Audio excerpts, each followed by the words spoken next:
அனைவருக்கும் என் நெஞ்சார்ந்த வணக்கம் மற்றும் தரமான திருப்பூர் மக்களுக்கு புத்தாண்டு நல்வாழ்த்துக்களை கூறுவதில் மகிழ்ச்சி அடைகிறேன். மற்றும் நான் பேச இருக்கும் அனைத்து பேச்சுக்கும் பதிலளிக்கும் நடுவர் அவர்களே, உங்கள் அனைவருக்கும் என் அன்பு வணக்கம். நடுவர் அவர்களே, இப்பொழுது உள்ள சூழ்நிலைகளில் திரைப்படங்கள் வரக்கூடிய வன்முறை காட்சிகள் மக்களுக்கு வரமா சாபமா? சொல்லுங்க நடுவர் அவர்களே, வரமா சாபமா? அதை எப்படிமா வரன்னு சொல்ல முடியும்? சாபந்தாம்மா. நடுவர் அவர்களே, இப்பொழுது வரக்கூடிய திரைப்படங்களில் எல்லாம் வெட்டு குத்து கத்தி குத்து பாட்டு என்று சொன்னால் அந்த பாடலுடன் சேர்ந்து கதாநாயகனும் நண்பர்களும் இப்படி சமூக ஊடகங்களை காட்டினால் மக்களும் தான் இது போல் இருக்க வேண்டும் என்று நினைப்பார்களா இல்லையா? சொல்லுங்க நடுவர் அவர்களே, நினைப்பார்களா இல்லையா? அதெல்லாம் எங்க பார்த்தாலும் நடக்குதுமா, பட்ட பகல்லையே நடக்குது. இது மட்டுமா நடக்கிறது? தொலைபேசியில் வீட்டில் இருந்து கொண்டு யாராவது அழைத்தால், ஹலோ, நான் கோவை பஸ் நிலையத்தில் இருக்கிறேன், நான் திருப்பூர் பஸ் நிலையத்தில் இருக்கிறேன், அங்க இருக்கிறேன் இங்க இருக்கிறேன்னு சொல்லி போய் சொல்றாங்க. இப்படி பொய் சொல்லும் பொழுது அருகில் இருக்கக்கூடிய நமது குழந்தையும் பொய் பேசும் அல்லவா?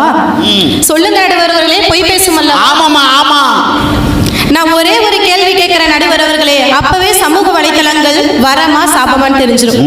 இங்க திருமணமான ஆண்கள் எத்தனை பேர் இருக்கீங்கன்னு கை தூக்குங்க. எல்லாரும் அப்படிதான் இருக்காங்க.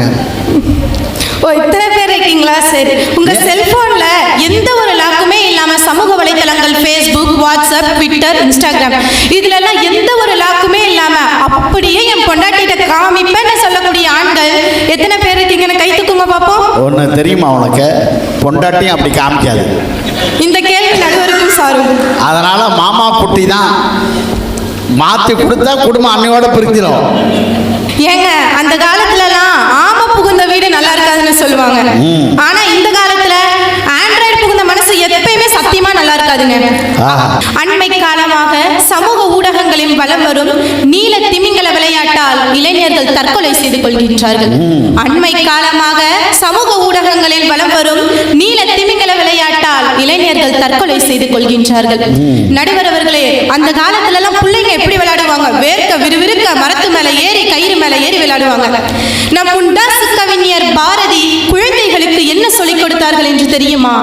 ஓடி விளையாடு பாப்பா, நீ ஓய்ந்திருக்கலாகாது பாப்பா, கூடி விளையாடு பாப்பா, ஒரு குழந்தையை வையாதே பாப்பா, சின்னஞ்சிறு குருவி போல நீ பறந்து திரிந்திரு பாப்பா என்று சொல்லிக் கொடுத்தார்கள். இது எவ்வளவு அழகா இருக்கு நடுவர் அவர்களே. சொல்லுங்க நடுவர். அதுதாமா இப்ப நீ சொல்றதுதான் சொல்றேன் நானு.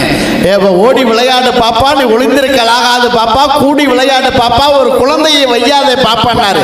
பாப்பா விளையாட ரெடியா தான் இருக்கு. திட்டுறது பேரண்ட்ஸ்ல திட்டுறாங்க, வெளியே போவாத, மண்ணு ஒட்டிக்க, வீட்டுக்குள்ளே இருக்கு, வீட்டுக்குள்ளே இருந்தாலும் செல்போன்ல தான் விளையாடுவான். அதே பாட்டை இப்ப மாத்திட்டாங்க நடுவர் அவர்களே. ஆன்லைனில் விளையாடு பாப்பா, ஆஃப்லைனில் இருக்காதே பாப்பா, போனில் விளையாடு பாப்பா, டேபையும் விடாதே பாப்பா, காலை எழுந்தவுடன் இன்ஸ்டாகிராம், பின்பு கனிவு கொடுக்கும் நல்ல ஸ்டோரி, லைக் பண்ணி உசுப்பேத்து பாப்பா, நல்ல கமெண்ட்ஸ் பண்ணி கடுப்பேத்து பாப்பா.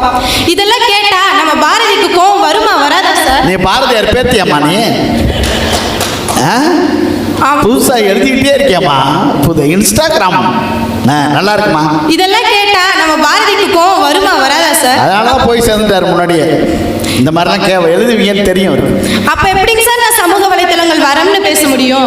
அந்த காலத்துலலாம் அந்த காலத்துக்கும் இந்த காலத்துக்கும் என்ன வித்தியாசம் சொல்லிட்டா, அந்த காலத்துல வாஸ்து சாஸ்திரம் படி வீடு கட்டினாங்க. ஆனா இந்த காலத்துல டவர் இருக்கிற இடத்துல பார்த்து வீடு கட்டுறாங்க. நடுவர் அவர்களே, ஒரு சார் சொன்னாரு, தம்பி பட்ட சோம்பு கசகசான்னு எழுதுறான்னு சொன்னாரு. அதுக்கு அந்த தம்பி என்ன எழுதுறான்னு தெரியுமா? பட்ட சோம்பு கசமுசான்னு எழுதிட்டான். தமிழ் இன்னைக்கு எப்படி தருகடத்தை ஆடுதுன்னு பாத்தீங்களா? இன்னைக்கெல்லாம் மாதா பிதா குரு தெய்வம், இன்னைக்கு மாதா பிதா கூகுள் தெய்வம். தமிழ் இன்னைக்கு எப்படி தருகடத்தை ஆடுதுன்னு பாத்தீங்களா?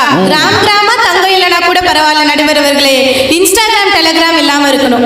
நடுவர் அவர்களே, நான் ஒன்னே ஒண்ணு சொல்லி முடிச்சுக்கிறேன். ஒவ்வொரு முறை கண்ணாடியை துடைத்தாலும் அதில் முகத்தை காணும் போது அழுக்காகவே தெரிகிறது. முகத்தை சுத்தமாக்காமல் கண்ணாடியை துடைத்து என்ன பயன்? ஆயினும் என் வாழ்க்கை முழுவதும் கண்ணாடியை துடைத்துக் கொண்டே இருந்தேன், காட்சி மாறவே இல்லை என்பதுதான் நான் மக்களிடம் கூறுகிறேன். அதிகமாக சமூக ஊடகங்களை பயன்படுத்த வேண்டாம் என்று கூறுகிறேன். ஆனால் அதற்கான காட்சி இன்னும் மாறவே இல்லை. இன்றைய சூழ்நிலையில் சமூக ஊடகங்கள் சாபமே சாபமே சாபமே என்று கூறி மீண்டும் ஒரு முறை தரமான திருப்பூர் மக்களுக்கு புத்தாண்டு நல்வாழ்த்துக்களை கூறுவதில் மகிழ்ச்சி அடைகிறேன். நல்லதொரு வாய்ப்பிற்கு நன்றி, வணக்கம்.